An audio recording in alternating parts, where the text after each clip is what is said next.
I know no one asked me, but I'm definitely a person who has experienced and still experiences anxiety and overthinking, and sometimes it just overwhelms you. How do I deal with it, you may ask? Oh, no one asked me? And I have to say, it's not exclusive to one group of people. It's not an exclusive club that you just are dying to get into and you wait a long, long line to even enter the door. Everyone experiences it. Oh, things that make me anxious? Large crowds, public speaking, confrontation, not people pleasing. The list goes on. And recently, and this is what I call store and traffic anxiety. Like if you ask me to go to Trader Joe's, Walmart, Costco, within 5 minutes, I become anxious and then I'm kind of like a nervous wreck. I've never experienced an empty Walmart, nor have I ever experienced an empty Costco. But Costco is dangerous. I don't understand how this big warehouse is consumed with shopping cart racers. How am I getting hit by a cart and the aisles are this big? Because they're dangerous. Trader Joe's, very, very tiny store. I've never been in a big Trader Joe's. I don't understand why there are shopping carts in Trader Joe's when the aisles are this small. I actually see why people get their groceries delivered. And then I thought I only struggled with social anxiety, but then Dr. Google was like, no ma'am, you have generalized anxiety. Yeah, that's me. Been there, done that, still doing it, not as much. But I was just recently thinking about my first day of school and how terrified I was because I hate when professors make you introduce yourself, and shout out to them because not one made me do it, and I had a great day. But you see, overthinking. I was overthinking something that didn't even happen. And if it did happen, it probably wouldn't have been that bad. Yeah, that's still me. I'm just not good with not knowing what's gonna happen before it happens. I would always wonder why I would sometimes have a hard time falling asleep, or like clockwork would wake up in the middle of the night, maybe more than once. And I truly do believe it's because I just had too much on my mind. And although I can admit, I still wake up in the middle of the night, but I'm working on it. I did not need Dr. Google to tell me about my social anxiety. I've experienced many situations. I mean, I feel like we all get nervous when we are meeting new people, and it depends on the person. I mean, I can't tell you the amount of situations that I have avoided to get out of being social. I am that type that doesn't have one thing on their phone that's very important, but as soon as I feel uncomfortable or in certain situations, I'll pop it out like I'm just texting 100 of my friends. And it's just a blank screen. And if I'm walking, I might trip or run into a pole or a sinkhole. Doesn't matter. I avoided that situation over there. At this point in my life, I'm at a crossroads with my social anxiety. I'm actually doing much better than what I would say maybe like a year ago, because I'm at this point where like I want to make friends and these connections and these opportunities, but I'm still kind of scared to interact. So I'm definitely stepping outside my comfort zone with that one. Enough about me. How do I cope, you may ask?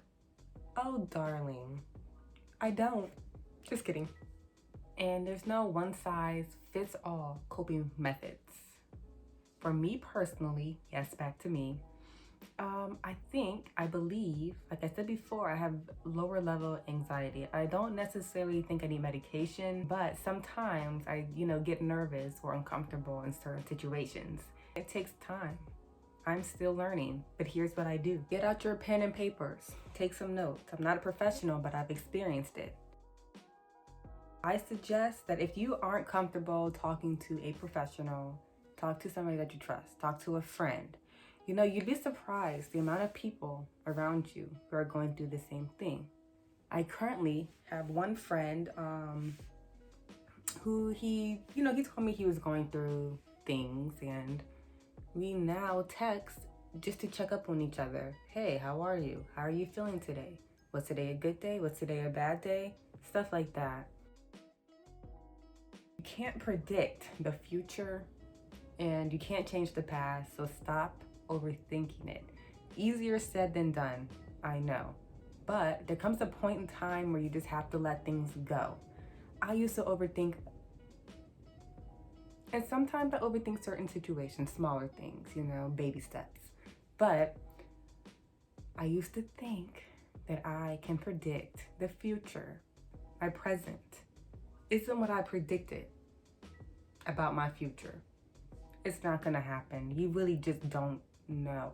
And that was my problem. I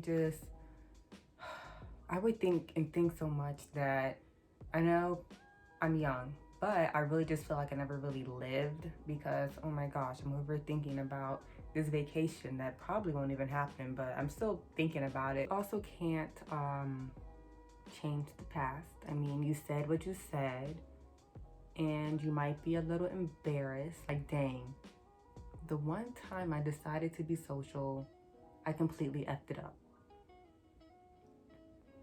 It was a bad joke, and I can't keep reliving the bad joke that I thought everybody was gonna laugh at, but they didn't.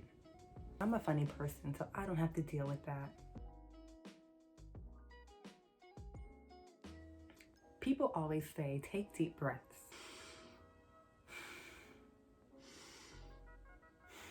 Does this really work? Yes. When you start to feel your heartbeat, and then you hear it, and then you start to overthink a situation that hasn't even happened yet, you need to pause and take a breath. I have to do this all the time. That one is easier said than done. And I feel like not a lot of people believe it works because I have definitely been in situations where my heart starts pounding and I'm taking breaths and nothing's working. But it has helped. It's a gradual thing. It's just not gonna happen like that. You may just need a break. You may need to take a nap. Get your mind off of it. For me, I think I need a social media break. After a certain time, I try to just stay off my phone. I'm aiming for 7. I'm still working on that.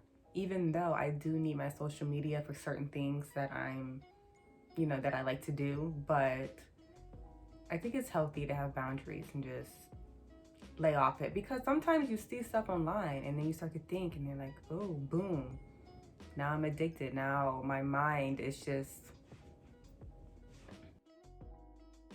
I'm at a point where I am here to please myself. I'm here to make myself happy. I used to overthink certain friendships and situations. And just because you do something for your friend or you do something for somebody, doesn't mean they're gonna do it for you. And guess what? Keep living your life. Make yourself happy. You can say it's selfish. You should be. It's your happiness. Exercise. Find a hobby. These are things that I've been doing. I'm much happier this way. Exercise, actually, I consider myself a runner, but you may want to walk or do yoga or taekwondo, whatever you want to do, whatever. It's a bit of an energy boost, especially if you are feeling negative or stuck or worried. It's a great way to just release all this negative energy, like a negative cloud on you. After I'm done running, I feel so much happier. I go to Starbucks, get myself a coffee, and I'm energized for the rest of the day. Find a hobby. I haven't really found my hobby. I am a part of a book club, which is very nice because I love to read, and now I get to just hear people's opinion about books that I may be interested in, because I don't know every book in the world. Join a group.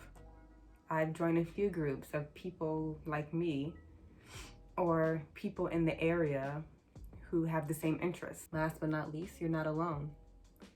We'll get through this one step at a time. It may take time, but we'll get through it. Bye.